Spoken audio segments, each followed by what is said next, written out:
players, past legends, past legends.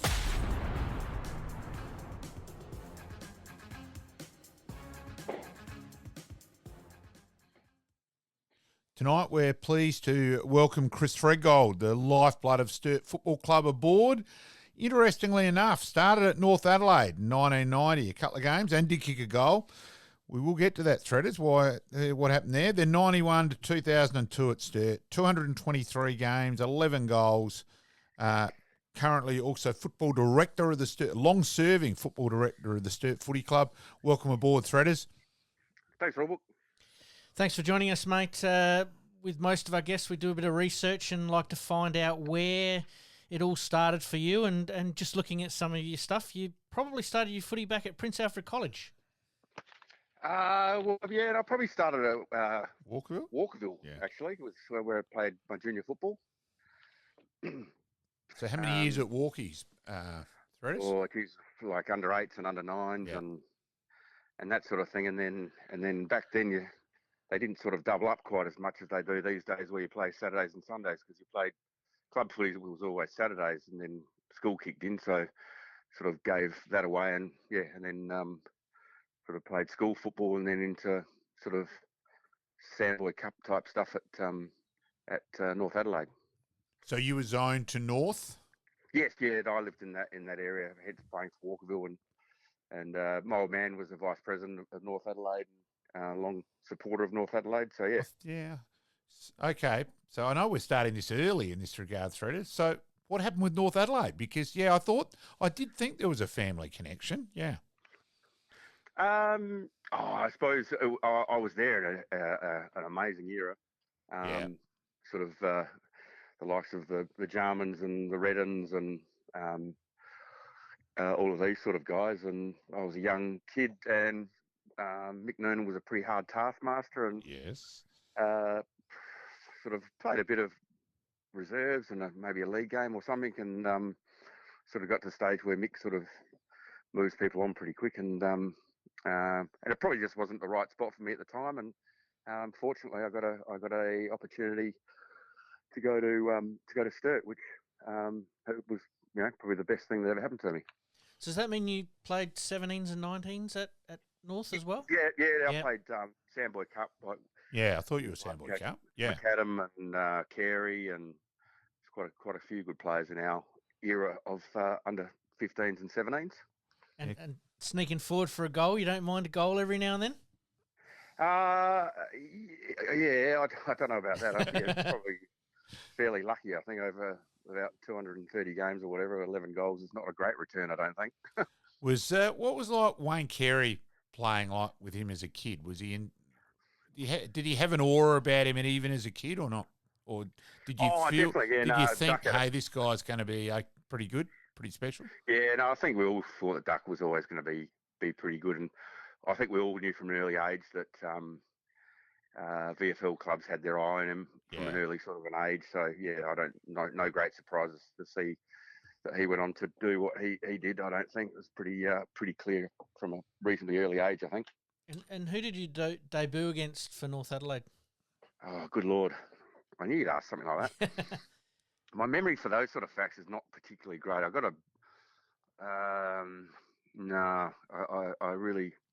I do remember playing some Escort Cup games, particularly. I remember playing at Port Pirie against Port Adelaide once. That's right, yeah. But yeah, no, sort of memory fades a little bit with that sort of detail. So arriving then at Unley in 91, in a time when Sturt weren't exactly flying, how was that to start with, and all that side of things? Well, firstly, who got you to? Yeah, Sturt? who got you to Unley, mate? Oh, I had a brilliant school football coach, a guy called Peter Thomas, who played a lot of reserves football for Sturt. Was in that era, obviously the golden era of Sturt. Then he played, couldn't quite crack it, but he said he had Sturt affiliations and believed that I had a little bit more to offer before I sort of banished into the amateur league. Thought that I should give it a go, and got hold of Stephen Trigan and Ross Tui, I would assume, and they gave me they gave me an opportunity, which it wasn't a guarantee, but did a pre-season, and eventually, I reckon, finally got a transfer. I reckon just before the season started in '91. Yeah, so it'd be interesting whether Mick would admit that you got that one wrong. Not that Mick Admits too many that no, he's wrong. Mick's a bit like the Fonz out of Happy Days. He struggles with the word wrong, and Look, in fairness to Mick, to be honest with you, look, he was a very hard taskmaster. He had some amazing talent, and I think he had opinions of people and people's backgrounds that mine didn't quite match his at the time, and I was probably not mature enough to be able to work it all out. But as I said, I think it was certainly best move for me anyway to go on, and even though Sturt were battling and struggling at the time, there's not too many times I didn't really enjoy my time at Sturt. Well, you've got that in common with Mark Bickley, because his experience with Mick was a bit similar to that too, Threaders. So. Yeah, right. Yep. Were there any other clubs that you were looking at the time, or was it Sturt came knocking and you said, "Yep, let's go, turnkey and go"? I think that was pretty much. Yeah, I was sort of. I was a bit despondent, to be honest with you. I probably wasn't enjoying football. Yep. Didn't have a lot of confidence, having been an okay sort of a footballer for a period of time. I'd lost a bit of confidence, and probably was ready just to go and play amateur league and move on, sort of thing. And it probably took me a couple of years to get my confidence up and start sort of playing some okay football at Sturt. And while Sturt was struggling, we know that, but what was it like playing under Stephen Trigg? Yeah, Trigg was great. He was a very task-orientated coach, but a good person, Triggy. And it's a pretty tough time for him to go in and at the time. And at that time, Sturt still, I think, had a few money men behind the place, and I think he'd sort of masked a few of the cracks in the place that they were sort of to trickle on, because they were sort of able to survive through a few people. It probably wasn't till after Triggy's, I think he was there 2 years, and then a few of those blokes drove across the Nullarbor and grabbed Hayden Bunton, who had amazing success over in WA. Yeah. To come and try and at South. Yep. Yeah, come and try and resurrect the Sturt Football Club. And what was that like with Bunce? Because Bunce again was pretty skills orientated, and now one thing he was known for at South Adelaide, he was a huge believer in table tennis. For your reflexes, did you have much table tennis with Bunce? No, he was a huge believer in a lot of really bizarre things. Yeah. I to be honest with you, I really loved Bunce, and in the end, I think a lot of people sort of saw me as his golden child. He put me to the sword early. I think knowing of my background with Mick Noonan, he really put it to me, and I actually had a meeting with him and just sort of said, what's going on? I'm sort of working my butt off trying to do the best and keep my head down and whatever. And he sort of took that on board, and I don't know, came up to me a few weeks later and said, "I'm going to play you against Glenelg, and you're going to stand John Fidge." And I went, right, okay, this is either going to be the complete end of my football career or sink or swim. Yeah, and fortunately, I had a good game against Fidji, and I'd played a fair bit of league football before that under Triggy, but that pretty much got my magnet stuck in the fullback position. Yeah, I was going to ask, because I can only remember you at fullback, Threaders. Yeah, no, I played most of my football sort of centre half back, centre half forward. And school, I played a fair bit of midfield. But I think I kicked 4 goals in one game at Sturt under Triggy, which soaks up most of your goals. Yep. And then So there, I pretty much that was it. Fullback from about, what was that, 93 till 2002. So just going back to 91, obviously Stephen Trigg's coaching. you lost a lot of experience, but there was a good group of you young guys coming through. And what are your memories of that and some of the players that you played with? Oh, we did. We had a lot of good players, and guys like you sort of remember. Remember a guy called Rob Schaefer. He got drafted to the Western Bulldogs as a ruckman. Didn't Yeah, I play a just lot, thought but he was a ruckman. Yep. he was a good player. We had O'Keefe. We still had a lot of Dave Reynolds and people like that. I think Dave only played a couple of years to Triggy, and that was it. And then sort of a few drifted back towards maybe the end of Triggy's or Bunce's year with sort of Underwood and Kitsky and whatever. But we had a good crew. We had Sando was coming through, Corey Gray, Jason Bastian. There was quite a crew, but sort of didn't all gel perfectly. Yeah. Did you just think you probably lacked a little bit of experience and that as well? Yeah, I think we definitely lacked a lot of experience. But we had some older guys. I remember big Jamie Stevenson was a good full forward who kicked 70 goals in a year that we came bottom, which is not a bad result from a full forward. Yeah. So we had, I know. Of course, we had the great the Dominator came and played with us for 12 months. Yeah.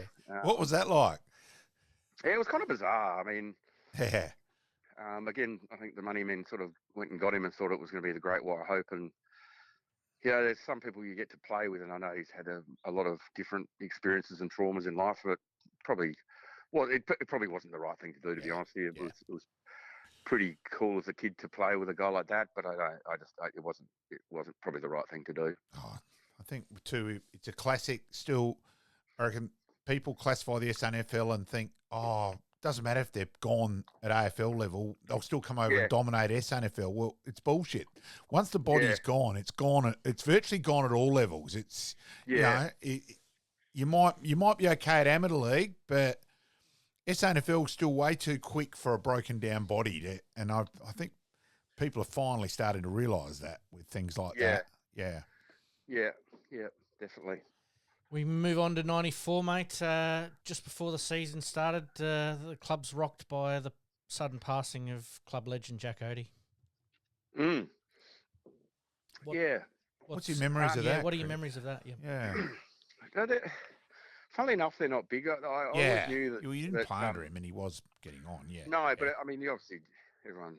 Yeah, Sturt we ever heard was Jack Odie, and we led to believe, or whatever. We knew that he was always sitting up at the back of the Odie stand watching what was going on,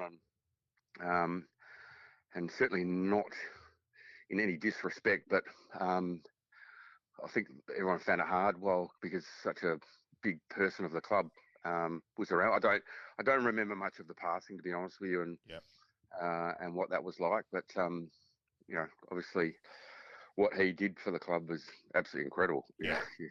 It's phenomenal. Skills-wise. You think of the check side and all things like that. Odie's had as much influence as anyone in the history of the game. Well, he's just way ahead of his time. I think the basis of our game is really still based on the way you still watch highlights of very true. Flash Graham and these guys going around, and it's sort of old film, but you go, gee, they played a pretty exciting brand of football. No, they did. Even as an opposition supporter, Sturt were pretty special to watch. Quite bizarrely, I've always said the Sturt side in '78 still as good a side as we'll ever see. It just they managed to kick shocking on the day which counted. Now, Fred, it's to your immense credit. You then in '95 you've made captain, and it's a huge bow in you that you are with Paul Bagshaw, the two longest serving captains of 8 years at Sturt. That's got to give you a fair bit of personal satisfaction, that one, Threaders. Oh, definitely. That's it. It was, personally, that was, obviously great, but it was the people that I was around the whole time, and Phil Carman probably had a leap of faith there. And we were gone. I mean, he pretty much coached his first year for minimum chips. And I remember going to our first pre-season training where you're normally used to about 70 or 80 blokes sort of turning up to run around and do whatever. And I reckon there might have been 15, 20. Wow. And he had to build something from that. Which, when you look back on what he did, I still don't. Well, he does get, but I mean, I believe the foundation that he set back in that time to where we are today is because of Phil Carman. Oh, I think you can make a case that Phil Carman saved the Sturt Football Club. Yes, with Sue Dewing and others in terms of the whole financial and people and that. But in terms of just keeping you guys on the park on a playing side, oh yeah, Carman's the one. Yeah, and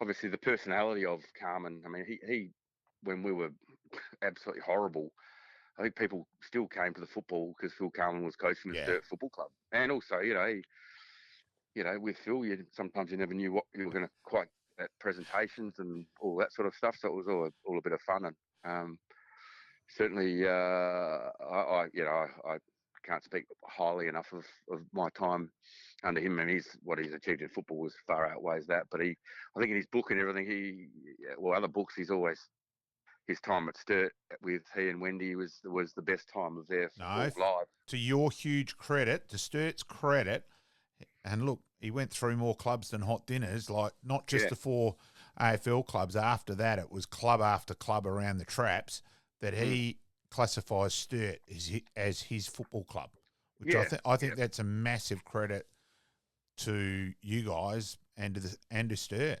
Yeah. Well, I think he found his family. Obviously, and I spent a lot of time with Phil. Probably spoke to him every day for 7 years, and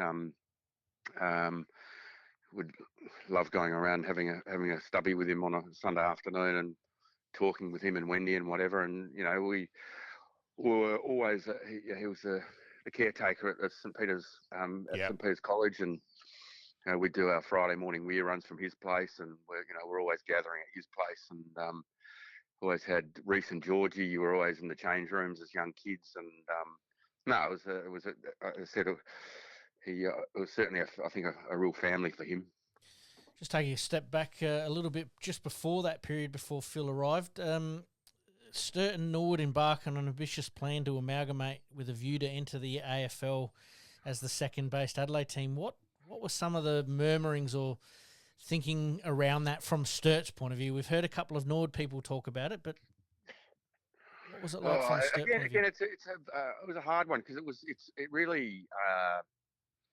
I mean, apart from the Merv Kane sort of situation, I think it was a divisive sort of scenario. It was part of it was a survival thought process, and you can talk about ground amalgamation and rationalisation, and you can throw that in the mix that probably didn't help the Sturt Football Club either to be sort of pushed over to, or chose probably and pushed to go to Adelaide Oval and lost their identity for a period of time. And I suppose the remnants of that is I remember the Phil Sanders standing up in the Mackay stand on a Saturday morning in front of a group of people saying that this will not happen, we will fight to stay alive, sort of thing, and it did. And I don't really know what it is from Norwood's perspective, but I think certainly in hindsight, the way the SNFL shaped these days, if certain order had amalgamated, would have been a disaster. I always thought it was a bit pie in the sky. I thought it was, if I'm really being honest, I thought it was a bit arrogant by Norwood. It was almost, to my mind, I thought it was almost a takeover more than. Well, and stick it up Port Adelaide a little bit, trying to beat them to the second licence. Yeah, I thought it was a bit silly, personally. But yeah. So going on there, so Fabulous Phil's time comes to an end. The arrival of Sticks Phillips and that. What were your thoughts there originally in that, Chris? I think you go back a little bit and go, when you go from becoming, wooden spoon for year after year after, and then 97 sort of winning 10 in a row or something ridiculous to make an elimination final. against North Adelaide, and obviously got beaten. Then the following year to win 18 or 19 games and be beaten by Port Adelaide, who got 8 or 9 back from the Yeah, AFL. you were pretty side. unlucky with that. Yeah. It was, pretty amazing. I hold those years really fondly. In the '98 grand final, was devastating to get so close, and You didn't it have was a much brilliant luck that atmosphere day. too. No, and it was I think it was the last largest Sandford grand final crowd since AFL too. I think. Yeah, So that it was does ring a bell, amazing actually. going to Football Park and playing in front of 40 odd thousand people. It was sort of like we used to a spray of twos and threes or Yeah. 1500s, and all of a sudden you come out of the change rooms and go, far out. What's going on here? Yeah, that would have been, and that's a really good point because you're dead right. In terms of you played at Sturt where you weren't winning, Mm. and it was the diehards who were there, and then all of a sudden you had a packed footy park. It would have been, a totally different side of things. And you're still playing against your Pool Northeast and all these guys that probably racked up 8 or 9 premierships, and you got these little bit of a bunch of misfits. I'd like to call. Phil was very good at going and grabbing some people from all around the place and making good side. Scotty Robinson from Nord, Nathan Irvin, Dean Woosnam from West. Julian Burton from Port. He found a way of getting a good relationship with people and picking up guys that just weren't quite good enough at their current clubs, and came in and just fitted the culture at Sturt, and that was certainly to Phil's credit to be able to to be able to do that and put those sides together. I think even in that way, to more enhance it, like Robbo could seriously play. Like he'd gone to Sydney and played some reasonable VFL AFL footy, and then ended up sort of somehow on the outer at Nord. I don't quite understand that why there, but you're right that Carmen got him on board and then a key player. And Julian was fringe at Port. And then Juice became a really key player for you guys. And Michael Wharton, yes, that's another one. Yeah, I think just a reserves footballer at Port, and was a very very big part of that period of time as well. Andrew Geddes, but off the Port of the Crows list became a absolute stalwart. And then the Johnny Richters that were there forever, and the Bruce Lennons, and then obviously Phil was instrumental of getting Brodie and Damien Squire. So they racked up a few McGarry medals at Sturt too. Yeah, you did have a role there for a while. Yeah. And Sheeds, Weathers, you have had a bit of success in that. Luke Crane won one as well. Yeah, gosh. Yeah, there's quite a few McGarry medals. Some good celebrations when you weren't playing in the finals. You could actually enjoy McGarry medal night. I reckon you would have done all right in that regard too, Threaders. Yeah, we were pretty good at that. Yes. As most clubs are. Obviously, after a bit of a drought with a few wooden spoons there, you then make your first grand final since 1983. What was the build-up like? And it was huge. It was the unknown, I suppose. So I didn't know what to expect. I thought we sort of floated through it pretty well. You did the parades and bits and pieces. David Tiller was our runner, who was amazing for us as well. I remember him talking to us before the grand final of his experiences, and obviously he played in a few. And it's all a bit of a blur, to be honest with you. Again, it was such a big day. I stood Scott Hodges on the day. And it was a big day. Quite hollow, to be honest. I reckon before we went back to the Arca Bar or something like that for the after party. I think I went home and sat in my backyard with my dog for about an hour and had 3 beers, just patting my dog, and then found a way in. And we had a massive celebration because it was an amazing achievement. But certainly go. But again, what are you? Still quite young, so you think, you're gonna get one. Yeah. And then we had a couple of goes at it, and probably the biggest one was 2000. We lost the prelim to the Eagles, and the Eagles went on to play Centrals and win, and we always beat Centrals. They never used Yes, to beat you us. had a it was funny in that way. There never beat went us. back and forth in that regard. Yeah, but we couldn't. But we could never beat the Eagles for some reason. We Yeah. always believed that year was a bit like a '98, sort of one that got away. If we could have got over the Eagles, but yeah, we didn't do it. We weren't there, so you can't really predict what would have happened. Did you feel 98 against Port Adelaide, who had the luxury of including some of their AFL listed players, was partly I know we don't want to make excuses, but that does play a part. We blew it. We should have been bloody you missed some 8 goals up at half time. Yeah. No, we blew it. We were inaccurate, and a couple of unlucky